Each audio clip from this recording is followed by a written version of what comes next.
Hey, Natural Born Sisters! Welcome to another episode of Kinky in the Kitchen, where every swirl, curl, coil, and wave is celebrated. You'll hear inspiring stories from women who have left straight hair, wigs, and weaves behind, despite the discrimination and bias, to reclaim their power by rocking their natural hair. Be it spiraled, kinky, defined, or straight. Whether you're already a natural sister or still finding the courage to unleash your beautiful coils, you're not alone, and you're in the right place. Let's get to know your host.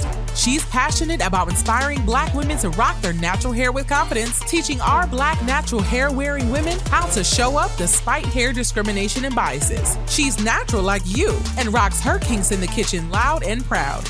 She's Lisa E., aka Natural Born Sistah. What's up, Natural Born Sisters? It's your girl, Lisa E., aka Natural Born Sistah, aka Living My Best Life. Welcome to the Kinky in the Kitchen podcast, the show that highlights Black women who are rocking their natural hair with confidence, despite discrimination and bias. Look, sis, if you're a listener, then you know the norm is that I would normally give you a summary of the last episode, but I'm not doing that today. But please, be my guest and go back and listen because it was hot. I would like to go straight into our next guest, and to me, this guest has great content, and I want to be able to get it all in on today's show for the sake of time. Now, our guest today is a Tony Award nominee, raised in Petersburg, Virginia, and attended high school at the Baltimore School for the Arts in Maryland, where she was a Young Arts winner in theater and Presidential Scholar in the Arts. And at 17, she received a scholarship to attend the Juilliard School for her BFA. Graduation was in 2010. She was able to get a recurring role in the TV hit drama series NCIS New Orleans. And she has a great TV and movie resume, and she can currently be seen on the Netflix series called You. Now, this sister has an amazing hair journey, and like most of us sisters, it's very similar to the average sis. Her career has led her to some dope changes in her life as it relates to her hair in comparison to how she grew up as a child, being in the salon often with her grandmother, giving her the hair dream of being a shampoo girl. I thought that was so cute. But learning all she could learn as a young girl, she talks about how she transitioned from her dad's gross basement to the 28th floor in the Lincoln Center with views of the Hudson River in New York. Something she worked hard for, and she talked about the trauma caused on her hair during her career, giving her tension alopecia on top of her head and making her lose parts of her hair. And get this, we share a lot of the same characteristics personally and as it relates to our natural hair journeys. Her hair journey led to the end of her acting career as she then transitioned to a natural hair pioneer and entrepreneur that led her into a product she created through extensive research that would not only change a woman's perspective about wearing her natural hair, but also change the game by repairing damaged hair while doing it. I'm telling you today, when the shit hits the fan, oh my God, but never mind. Let's get into it. So without further ado, I bring you Natural Born Sistah, Shalita Grant. Hey, Shalita girl, how are you? Hey, Lisa girl, I'm good. How are you? Doing good. You looking great. I love that look. It's just you. It just Thank you. Thank you. Thank you. You see, I'm just a plain Jane, so that's just me. No. Nothing plain about Miss Kinky. Kinky in the kitchen. Yep. Well, it's a pleasure to have you on the show today. I'm so excited. Like, I was really excited about your presence of being on. So I do want, in the effort of time, to get as much information in as possible, because you have a lot to share and I want you to be able to share it. So how about we just jump right into it? Okay, I like that. All right, cool. So tell us a little bit about yourself, your career history, because listeners will probably want to hear things and check things out after you give them the background of what you do. Oh yes. Okay. So I'm from the East Coast. I was born in Baltimore, raised in Virginia. And my parents were kids. My mom was 18, my dad was 17. So I didn't live with them for years. I bounced around. And when I moved back to Virginia, there was a meeting about a new high school, and it was an arts high school. And I had never done dance or anything like that, but I wanted to go to a different school, that Petersburg High School, right? So I was like, I could do acting. So I auditioned for this school, and I did a monologue from A Raisin in the Sun, and I slapped myself. I did the scene where Benita tells Mama that she doesn't believe in God, and Mama slaps her and is like, in my house, there is always God. And so they let me into the school. I was there for about 2 years, and teenage life, drama, my family and everything. And so I ended up moving to Baltimore to live with my dad's family. Well, I got to Baltimore, and it was like, yikes. They serious about their criminal activity. I was just upset. So I found out about Baltimore School for the Arts. I got in there, and that is what cemented my acting path. It's the school that Jada Pinkett and Tupac went to, and they had all of these connections with different programs, arts programs and things. So I ended up winning scholarships and stuff. And then I auditioned to Juilliard, and I got in, and I got a full scholarship. So I was like, I guess I'm going to go to this Juilliard school. So 17 years old, I went from living in my dad's gross basement to the 28th floor in Lincoln Center with views of the Hudson River. So that charmed thinking has always been I don't look like what I've been through. And I think a lot of that is just because, the hardships that I have had, I've been able to find ways to shake that off, because life is beautiful, right? I'm always gonna land up, right? You fall, but you land upright, right? Yes. So I get into Juilliard. I'm there for 4 years. I graduate. 3 years later, I'm nominated for a Tony. And after that, I thought I could try to stay here and win a Tony, or I could move to Los Angeles and try to climb a new hill. So in 2013, I moved to LA in August. And it took a year for me to book my first job. And it was in that year that I got my education on Hollywood and Black hair. And so my first job was a show that didn't last that long. It was just a guest star. But after booking that job, I either booked a job or worked a job every other month for 6 months, until I was on NCIS New Orleans as the new series regular, and a show called Mercy Street at the same time. So going a year of over 100 auditions, right? Just auditioning and getting rejected. And then I get this one little part, and then it just kind of snowballed, and I'm doing 2 television shows in 2 different states and living that hotel actress life. I did 3 years on NCIS. And after that show, I went on to do Santa Clarita Diet, a show called Special on Netflix, Search Party, and just recently You on Netflix. Yeah, I went on Netflix, and I put it in my saving. So you know how you say save this? Yeah. I said, watch when I get time. I'm going to binge watch this shit to death, because I think what I did, I look at the first episode for the first 20 seconds, and I was lying in the bed. This is when I was getting ready to go to bed. And I told my fiance, I said, look, there's Shalita right there. On You. I'm going to save this. You're going to watch it with me, right? He was knocked out. I don't know why I was talking to him, but I said, I'm going to watch this. I want to watch this. Watch this. As soon as we're awake long enough, we're going to watch this. So I saved it. So we're going to watch it. Not this weekend, because I got a lot of stuff going on, but definitely next weekend I'm definitely watching You. Now, you mentioned something that was very interesting, Shalita. You said something about you did both shows at the same time. How hard was that for you to do both at the same time?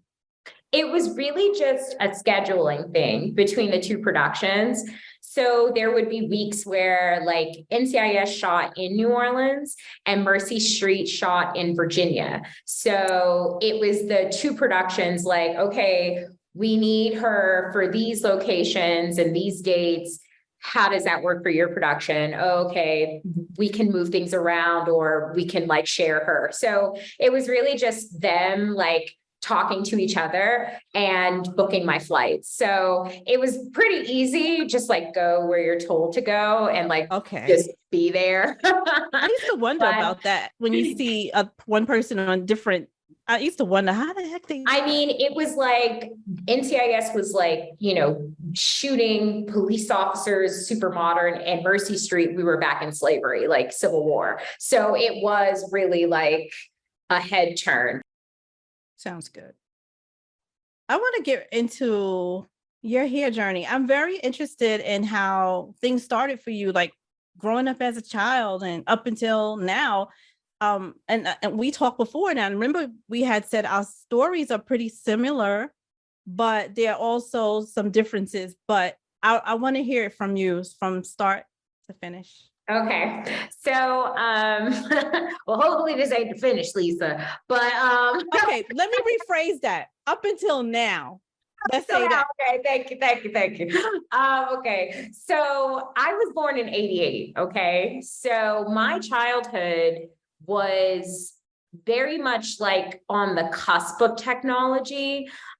When we were in like elementary school, we were doing the floppy disks, right? And I remember thinking like in these like keyboarding classes, I was like, this is a waste of time. Like in my mind, I was like, these are going to be obsolete. Like nobody's going to be using these things in the future. Totally wrong. Should never invest in technology. I also believe that Apple was going to go under when I was in high school. Me too. Ugly. Yes. Ugly computers, get out of here. Right. I was like, what the fuck is this? This is not gonna last. No. Exactly. Yeah, don't trust us for investment. But so I grew up in the hair salon. So like technology and stuff like that was not really my jam. My grandma's owned a hair salon since before I was born, Hair Dreams 2 in Petersburg, Virginia on Washington Street. And that's, you know, when I moved in with her, when I was 5, that was my childhood, was in the hair salon with her. My mom was a hairstylist at different points in her life, my aunt.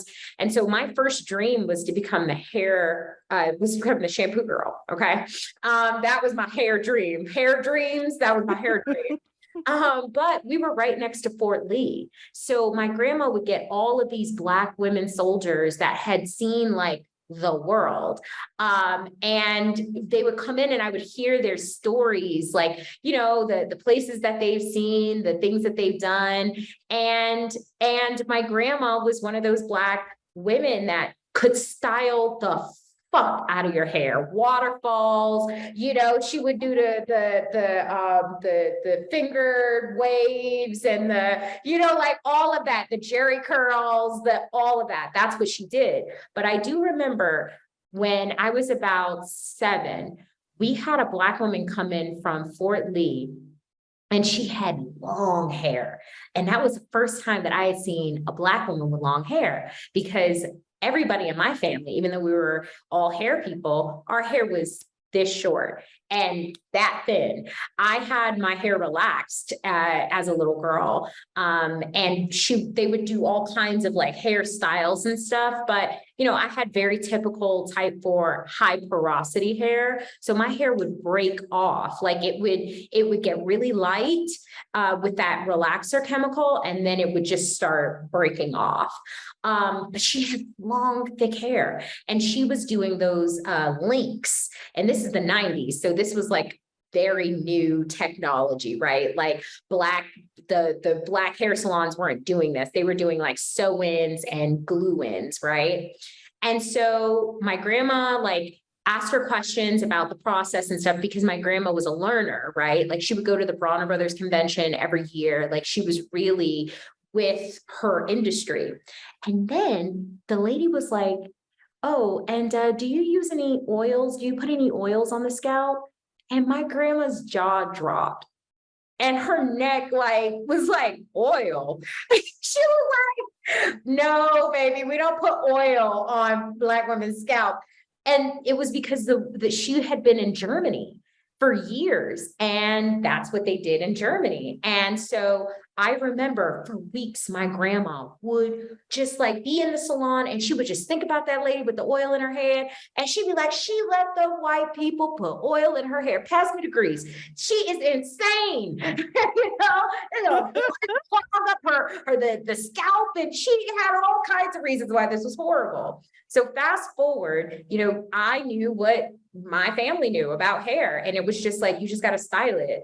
So when I got to Juilliard, I was on my own. I got there when I was 17 and I was the only person responsible for my hair.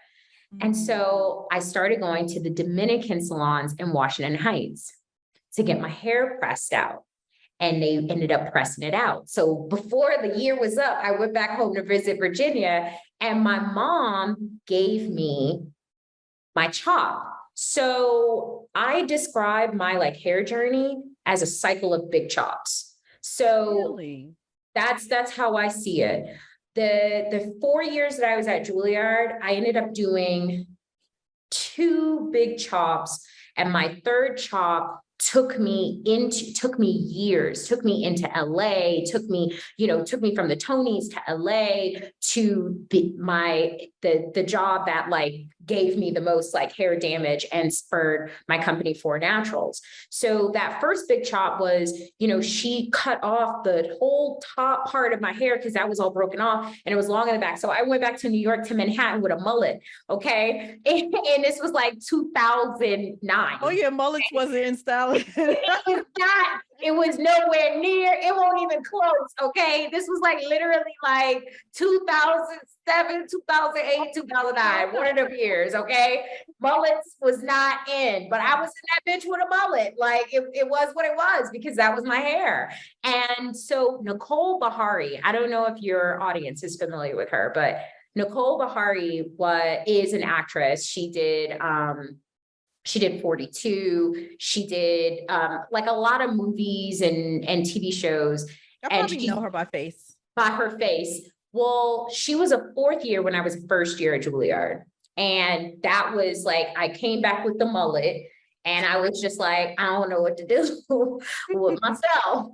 And, because our hours were so crazy, we went 9 a.m. to 10 p.m., 1 hour for lunch, 1 hour for dinner. And that was our only guaranteed time 5 days a week. So that kind of schedule with your black ass hair and you're sweating and you're rolling around and all of that, it's hard to maintain. And so I was talking about this in the hallway between classes and Nicole was you need to go natural. I was like, what? And I think it was her that told me about YouTube and how there are all these Black women on YouTube, this thing called YouTube, and doing natural hair. And so I was like, okay, I'm interested. And I went to YouTube and I learned all this stuff about natural hair and it was amazing. And I ended up allowing my hair to grow out and it was so healthy. I dyed it back though, because it was getting, brittle, but I went through the rest of Juilliard with my natural hair. And then a few months after I graduated, I got an audition for a TV show that was based on Love and Hip Hop. So it was a scripted version of Love and Hip Hop. So Love and Hip Hop had just come out and it was a big deal. So one of these cable networks wanted to do a scripted version of that. Industry people, hip hop industry people. So because I had watched that show, I knew what the girls looked like.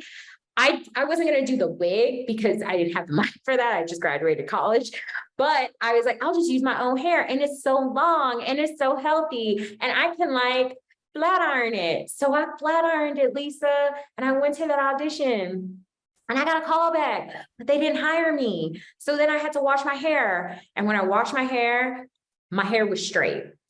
I didn't even have a shrink. It was anything that was curl was a 3A and to a 1. That one flat iron session completely decimated my hair.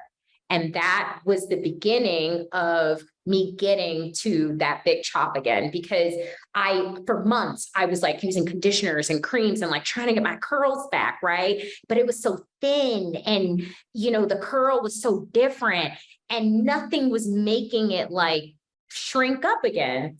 So eventually I was like, okay, I'm just gonna cut it. I'm gonna cut it. And I cut it and I still didn't like how it looked. So I was like, fuck it, I'm just gonna go back to the creamy crack. So I got me like one of them child relaxers and I relaxed it. And I was cute for like 4 months. And then all of a sudden, now I'm nominated for a Tony and I'm doing all these press events, which means that I have to get my hair done like several times a week, sometimes like twice a day.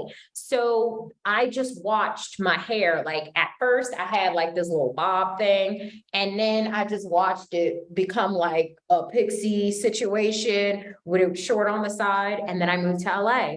And when I got to LA, they were like, you need hair, girl. Can I go back a little bit? Because you said Yes. you use YouTube as an outlet for you to get your hair right. I know that for me as a for natural, how was that for you? Because I know for me, following what they did and watching them, I wasn't able to achieve the same things that they were. So it kind of frustrated me. And I get it. They were all learning too. I still call them OGs in the game, because if it wasn't for them, I wouldn't have known where to start. So now I've learned that, yeah, textures are different. Whatever they're doing, I may not be able to do it. What was your experience like? How did you feel about that? Well, it was at first, because remember, in the hair salon that I grew up in, the idea of even putting oil on your hair was foreign. So this was like a whole wealth of new hair knowledge that I didn't have access to, right? And watching these women get these results said to me that it was possible. And the practices that I adopted from them were good practices, right? Like deep conditioning with detangling with deep conditioner in my hair, like something wet, like these, like now, like super basic things. That's what I learned from them. But it's true. Eventually, I stopped watching these videos because I realized like I can only get my hair that's on my head only so far. Their hair, and I really did believe that these girls, like eventually, because I'm in the industry, I'm always looking like at industry like shit, So I'm like, Right. okay, so basically these girls had good hair anyway, and they capitalized on that good hair and how low maintenance it is and how easy it is for them to achieve a certain look. And they got 1 million followers because there are women like me who don't have that good hair gene, but really want to have good low maintenance hair. And so we follow them and we watch these videos and we try and try and try. And eventually you blame yourself for failing, or you blame them, but eventually you fall off. But the damage is done. Like they've achieved that credibility and those numbers, right, from you watching these videos. So for me, yeah, I didn't watch YouTube videos for like hair stuff eventually, because I had to like get real. Like she started her before with a wave. Her hair is hanging. It's not standing up, but yours is. So you got to find people that look like your before. You can't expect somebody else's after when you didn't even have their before. Yep. So I had to quit that too. That was totally my experience as well. Well, do you agree that 4C started to become more popular after a while on YouTube? Because I know before it really wasn't, but like when 4C started to become real popular, you start seeing it more on YouTube now. Yeah, I think there were 4C girls that had the experience that we had and were like, I'm going to step up, because there is clearly a segment of the audience that is not satisfied, right? Because of what I just said, right? So let me step into the game. Nappy Foo and like all those girls that have like that really, tight 4C curl, and it's dry naturally, just set on D. Okay. They showed up, and I think it did help. Like there are a lot of 4C girls that definitely got good information, but I think I left before a lot of those girls came to prominence. Okay. Wow. Yeah, that was an interesting ride for me because shit, I was like, I'm not getting these damn results and I'm spending all this money on product. I'm spending a whole bunch of time in the mirror. I don't want to look at myself all this fucking time. I just want to get my hair done. And it was so frustrating, Shalita. It was like, I almost like gave up on my hair. Yeah. And I didn't want to do that. So yeah, I get that. I get that. Yeah. So what was like the breaking point for you when it came to your hair? Because again, we've gone through the struggle and hair 4C, well, all four is hard, and when I say hard, I mean, it's difficult. It's difficult. It's very difficult to manage and to take care of and to even style. And again, it can take hours to fucking do your hair. To do a And ponytail. sometimes you don't even have that kind of time. So like for you, what was that breaking point for you when it came to your hair, when you said, you know what, that's it, I'm done. I'm going to do something about it. And what was it that you did about it? Yes. So that job, NCIS, that was my first like series regular job. And that was when I learned like, oh, when you are on a regular on a TV show, your hair gets done literally all the time, all the time, all the time. And so my hair can take it. And we were in New Orleans, a lot of humidity, and I have type 4 hair. So my hair, as soon as humidity showed up, it doesn't curl, it froze. So I had two different textures. I had my texture and then whatever wig or extension I had in my hair. And so for years, my cycle, like people who watched that show knew that my character's ponytail was different every episode. Sometimes within the episode, you're like, the hairline different too, like everything. But what they didn't know was that I was chasing damage to stand up to a hair ideal that I couldn't actually do. They wanted a looser curl. I could have a curl, but it had to be loose and it had to be professional.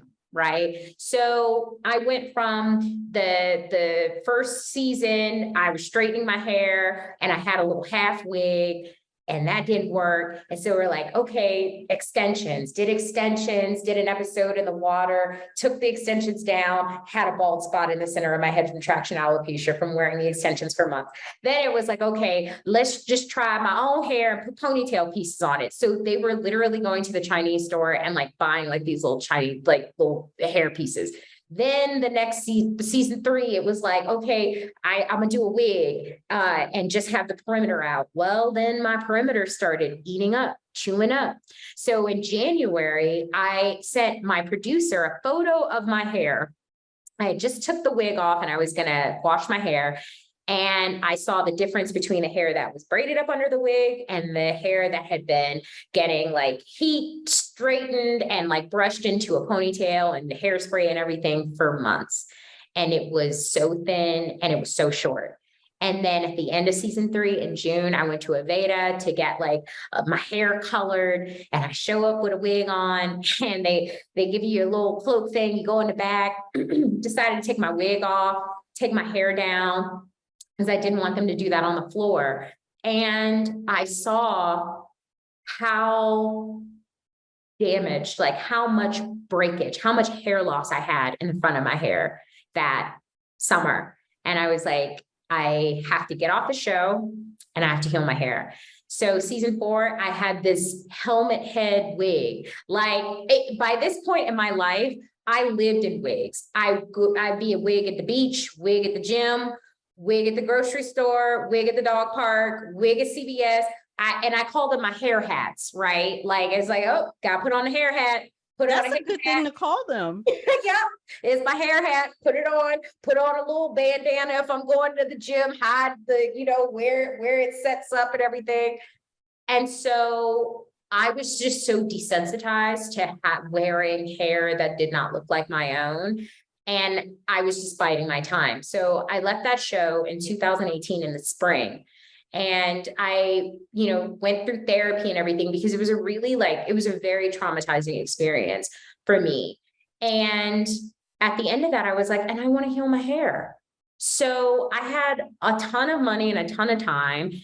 2019, I started doing a ton of research, like on cosmetic chemistry, right? Learning about porosity, learning about detangling methods and practices from different cultures, and even these modern ones, like going to YouTube and like looking at this girl detangle. She's like, oh, use this robot comb. So I bought a robot comb on Amazon, and I'm like, this shit is pulling all my hair out. Like, this is not good. Trying all the different wave brushes and things and just experimenting because I had the time to do it.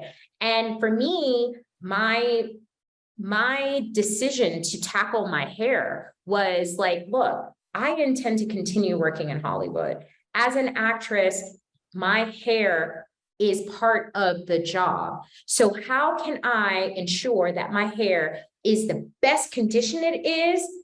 I have a repair treatment or some kind of system to repair damage that happens, because damage does happen. And I need it to be natural. And I also was like, I want to know why my hair don't react well to water. Why does it fro and not curl?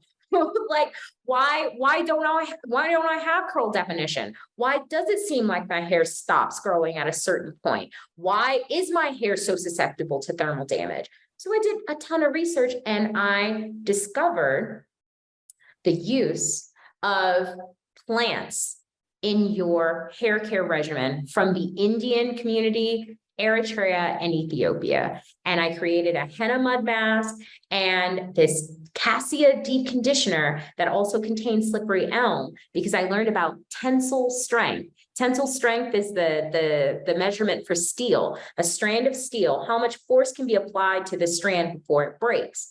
And steel is one of the strongest metals because it bends unbelievably before it breaks because of that tensile strength. And that's what our hair needs. It needs a higher tensile strength, elasticity, because that elasticity will prevent that breakage. So that's what slippery elm does, and that's what cassia does. And henna completely rebuilds the hair. Henna does everything we as type 4 girls want. You throw in a bunch of product in your hair for your wash and go because you think it's going to add weight to your hair, do the henna. If you are doing twist outs, if you're going to hair salons and they're blow drying your hair to twist it to get it to curl, you need a henna treatment. You know, if you are dealing with that chronic dryness, if you want to go to the beach and frolic in the water with your dog and just feel your humanity and your naturalness and come up out that water with curls and then drive home and it still curls and then go to sleep because you're lazy and wake up and just refresh it and it still curls, you need that henna mud mask treatment. And that's what I did for myself. And in July of 2019, I decided to do it for every Black woman. And that led to the birth of? Or Naturals treatment. Yeah, I love that name. How did you come with that name? That was a very interesting name. Well, you know, Lisa, I'm so glad that you brought up the difference in the experience of being a girl with type 4 hair watching curly hair content. And it's that erasure, right? It's that anything for curly hair or afro textured hair, you never see a sister with an afro, right? You always see 3B, 3A, 3C, you know, but you don't see that tight coil pattern, and you don't see how that can be made low maintenance and more manageable, right? And so for me, because that is my experience, my lived experience of I didn't have anything before I fixed the problem for myself that addressed my very specific type 4 hair problems. So I thought, okay, I'm going to literally put this in the name, okay? It's going to be type 4, but I was like, but also it's a play on words because it's for naturals. It's for anyone with natural hair, but it's centered. It's type 4 hair centered. I like that. I just realized that when you said it's for naturals, I'm like thinking as you're saying it, FOR. Yeah. For naturals. Oh, yes, it is definitely a play on words. That's and it's centered. That 4 is centered. That is so dope. Thank you. Explanation is what people need. Like for stuff like that, it's like, okay, you see it and like, damn, I know she's talking about type texture here. But then when you think about it, again, play on words, for naturals, FOR. Yeah, that took some deep thinking to come up with that. I like that. Just love, man. I loved the problem that I had, like, because I love myself and I know that like what I went through, the pain, not even just that job, but like even before having to cut your hair off, knowing how long and hard that's pain. That's a lot of pain. So I wanted to end that pain for myself. I wanted to improve my life by improving my hair. So tell us what the results are like when you're using 4 naturals from start to finish or in between. Okay, so your pre-treatment life, is dry. The hair isn't manageable. In order to get curl definition, you have to work for it. So there's a ton of labor that we are used to, right? Not to mention our hair's response to products and the performance of products in our hair can be very inconsistent, and our hair's response to water, right? So even if you went and used the do styling, whatever, or put your hair in a twist out for 14 days and took it out, it's never going to stay in that formation. It's always going to return to an indiscernible fro. Post-treatment. So what is a 4 naturals treatment? It's 4 steps, 2 products. The promise is adding this 4 naturals treatment to your hair care regimen will dramatically improve your hair's manageability, its appearance, and that curl definition. It changes your life. So what's the first step? The first step is the patent pending detangling method. Now, type 4 hair is centered because for most women with type 4 hair and people with type 4 hair, that detangling process is full of history's old pain, from your mama to the salon to you, trying to figure out how to detangle your hair without pain and to detangle it and not end with handfuls of your hair on the side of the bathtub, right? So this treatment standardizes detangling because it looks at the method of detangling centering type 4 hair. Most methods of detangling center straight hair. How do we know that? Because when straight hair is tangled, it doesn't allow a comb or any apparatus to go easily from the root to the ends, right? The hairs are wrapped around each other. So to detangle straight hair, you want those strands to be side by side so that the comb can go from the root to the tip. When you detangle afro-textured hair, type 4 hair, with a straight hair focus, straight centered, right? You do what we say, the colloquial, you comb it out.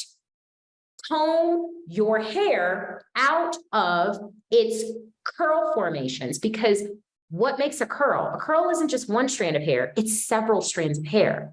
So when type 4 hair or curly hair is detangled, it's curls. It's not a fro.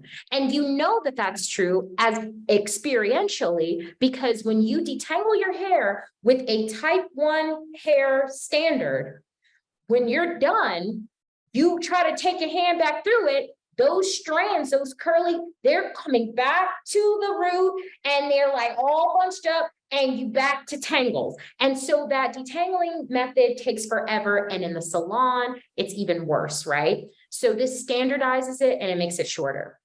The second step is the miracle. It's the henna mud mask. So all you do is apply it to wet hair, right? And wrap it up. Now, what is happening with those twigs and berries? So this is also healing. When we do our wash days, right? It's an entire day. It's at least 4 hours, right? It's the detangling, deep conditioning, retwisting, drying, all of that takes hours, right? Well, what the henna mud mask does is it adheres to your strand. It rebuilds the cuticle. If you have high porosity, having that coat of arms around your strands allows your hair, it fills in those gaps in that cuticle, right? And it protects the cortex. And because henna is a plant and plants love water, you experience moisture retention like you've never had, shine like you've never had.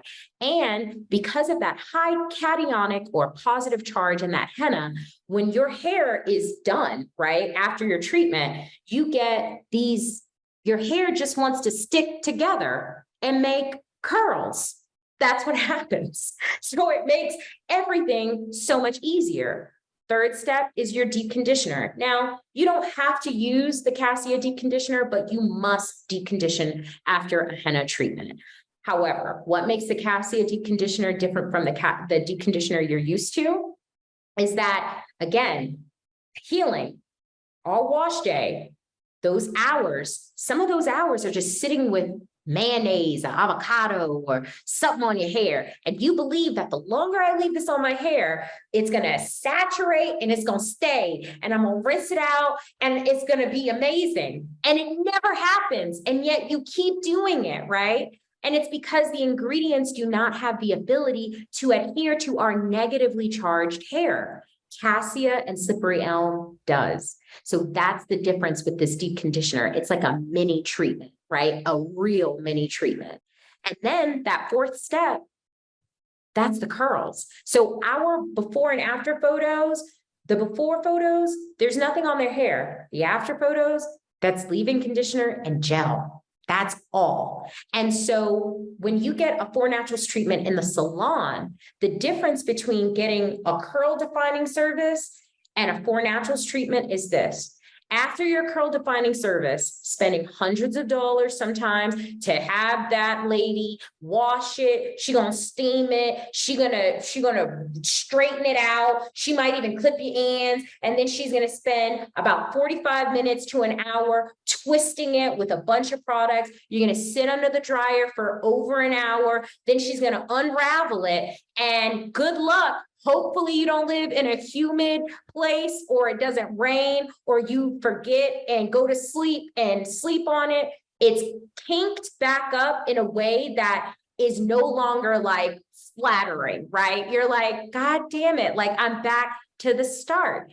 And then if you try to replicate that, it's laborious. It's hours. How much is your time worth? The 4 Naturals treatment, you go in, she does your detangling, treats your hair with respect. I've had people fall asleep during detangling, okay?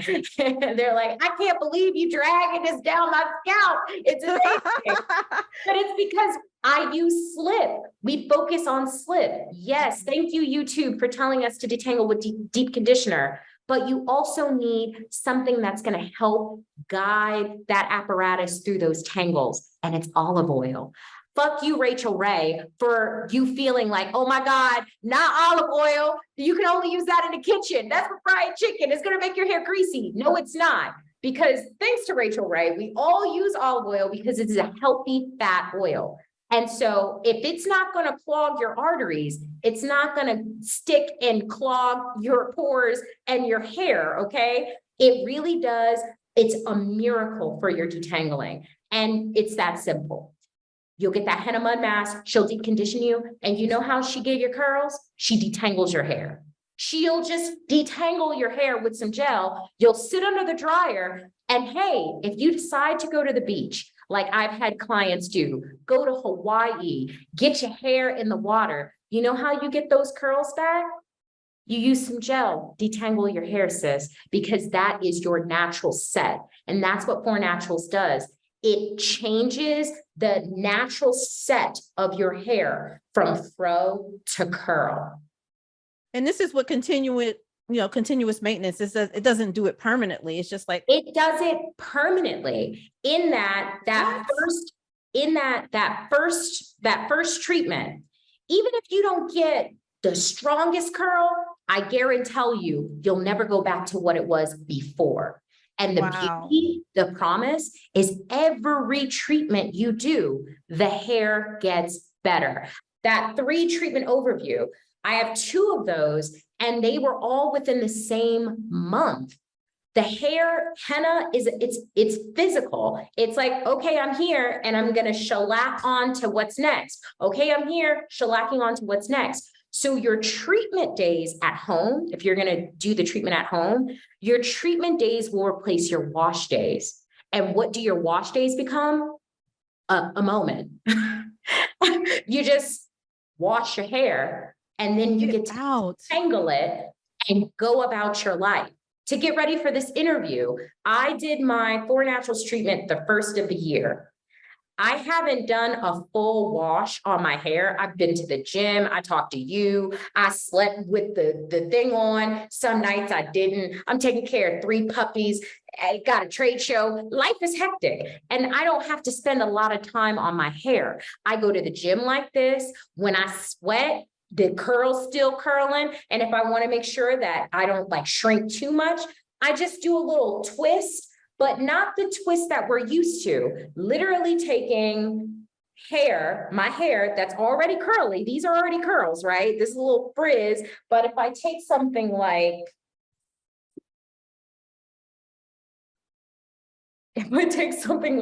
some gel, and just decided, oh, I need to hurry up. I got this podcast I'm doing. Let me go ahead and get touch up.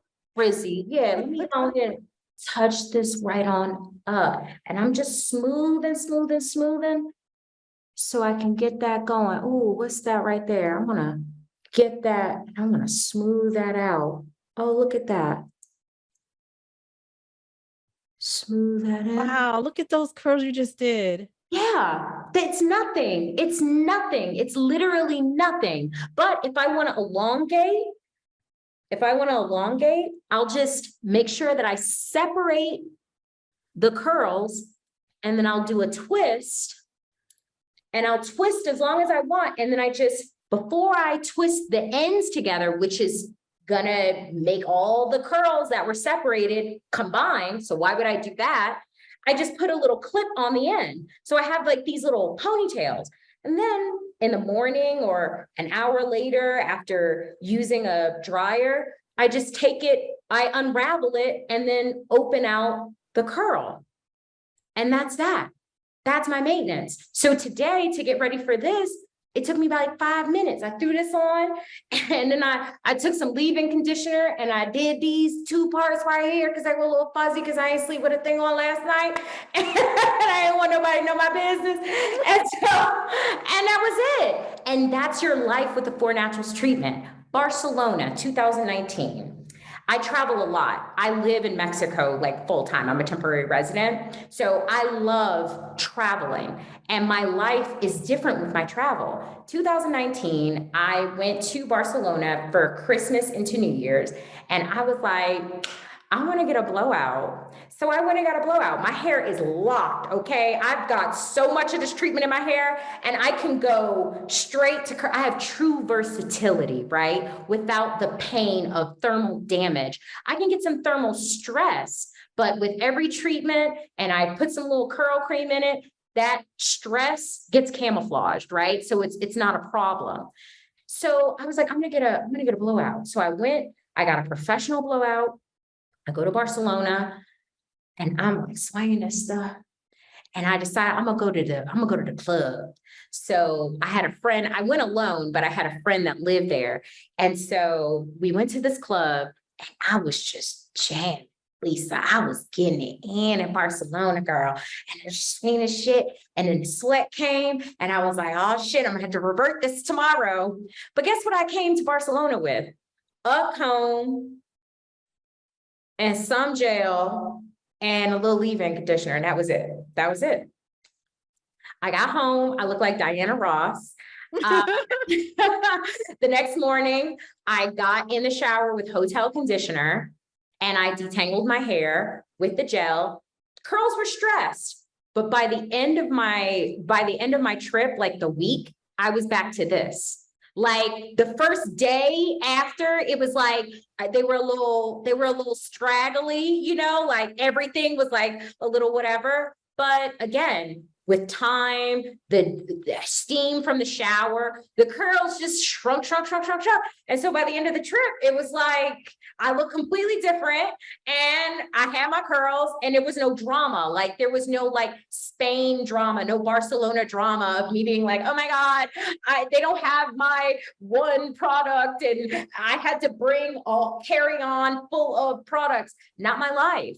And I met so many people. And I mean, I was turning so many heads and my hair is so soft and so touchable. So like, I felt gorgeous in my own skin. Okay. And yeah, like that's life. That's treatment life. That's post-treatment life. You got some dope ass styling tips. I love that how you just pull the gel out. Oh, that's the style. That's the life I want, sis. Yes. I love that shit. And you better tell people where they can get the 4 Naturals from because I got to get me some too. You got to go on the 4naturalshair.com. Both products are available. And if you are a professional salon, we're carried by Salon Centric Marketplace. So go on saloncentricmarketplace.com and look up 4 Naturals and you have all of our wholesale pricing. Yeah, get it today. And the beautiful thing about 4 Naturals is that we don't call our customers, we call them Curlfriends. Everybody is our Curlfriend. And that's the ethos of the brand. So Curlfriend, if you're having problems after you've done the 4 Naturals treatment, or if you have questions, we do 2 live virtual classes a month, either taught by me or one of our treatment ambassadors. So we show up, right? Like accountability is super important. So if you're having a problem, we're going to give you FaceTime because the ethos of this brand is easy lifestyle, just ease, because our lives as Black women are already complicated. Our hair does not have to be that complicated. Absolutely. I agree. And I swear, when you were going through how it works, I'm sitting here saying, damn, I want my hair to do that because I've never experienced anything like that. So I just think that was dope as fuck. So we're coming to the end of our show. I'm having fun. I really don't want to end it, but you did give a lot of great information. Your product is dope as far as you explaining what it does. And like your career, I understand that your career really had an effect on your hair. I'm sorry for that. And I know because I watch a lot of reality shows. And when you see these girls outside of being on the show, like if they don't really have the hair and makeup, their skin looks bad, their hair looks bad. It's so when you were telling me about that, I thought about seeing that. I'm like, you know what, this shit is real. Like you can really get fucked up in the industry, especially having a lot of hands in your hair and face and things that don't apply to your skin or to your hair type. It's really fucked up. Mm-hmm, mm-hmm. So yeah, I applaud you for doing this because I know that your career definitely had an effect on you being able to bring this real product to life. And the fact that it's natural, it's amazing to me because you don't get that a lot because a lot of people find that they don't really diligently do the research to use natural. They want to use something they feel that's going to work so they can just put it on the market. And like, I get it. But if you don't heal the root issues, you can't go quick. Yeah, I totally agree. It's just like a doctor just giving you medicine for the symptoms, but not really finding the root cause of what's causing it. Exactly. So and that's Ayurveda. That's Ayurveda. That is the principles of Ayurvedic medicine from India. They believe that there are definitely band-aids, but there are natural ingredients that solve the root issue for human maladies. And Black women are humans. So these issues that we have are human problems and they can be solved naturally. So sis, you heard it right here. Kinky in the Kitchen. My girl Shalita broke it down for you. I hope you enjoyed it. So before we even close out, I have to ask you a question. Okay. What shirt did you choose? I chose Kinky is the New Straight. And why? Okay, so I'm gonna get deep on you. I chose Kinky is the New Straight because straight has been the standard, right? And it's been the standard without people saying that it is the standard. It just is, right? And so I chose Kinky as the new straight because for me, Kinky is my standard, and I'm the only one who gets to set my standards. So my standards are Kinky. Kinky said. Good one. I love that. When I even came up with the name, I didn't even position it that way. It's a little different. It's close, but it's a little different. But that's cool. That is a cool shirt. I'm glad you chose that one, especially based on your explanation of why. It makes a lot of sense. Yeah. So before I take us off, is there anything you'd like to share with the Kinky in the Kitchen audience that you haven't shared that you would like to share? Well, I'd just like to say that the Kinky in the Kitchen audience is beautiful, every single one of you. And I just wish you nothing but ease in this lifetime because you deserve it. Thank you, because I am part of that audience. Oh, well, thank you, Shalita. I'm so happy everything is working out for you. You're, doing the 4 Naturals products, and I wish you the best. Thank you. Thank you so much. You're welcome. Take care. You too. Bye. Sis, that was so amazing. Can you imagine a hair product that can permanently transition your hair to better health and looks for natural hair? These are the things that we dream about. The ability to not worry so much about our natural hair and it still looks nice. The amount of time and effort is limited, which is something we long for because how long does it take for us to even do a ponytail for us 4 Naturals, like Shalita mentioned? I love Shalita's story and I hope you got so much out of it as I did. And if you are listening to the podcast, don't forget to head on over to the video version and watch and see the episode where Shalita shares and shows it all. The YouTube channel, of course, is called Kinky in the Kitchen. Oh, and Shalita, she has chosen the Kinky is the New Straight t-shirt. And go listen as to why she chose this tee. You're gonna love it. And don't forget, we're bringing you kinky content in the kitchen every Wednesday on your favorite cast. Peace out. That's all for today. What feelings are you left with? Do you have questions, thoughts? DM on IG at Natural Born Sistah and let's talk about it. Oh, and don't forget to leave us a rating on Apple Podcasts and Spotify. They really help us grow and reach more women who need company on their hair journey. We'll chat it up next week.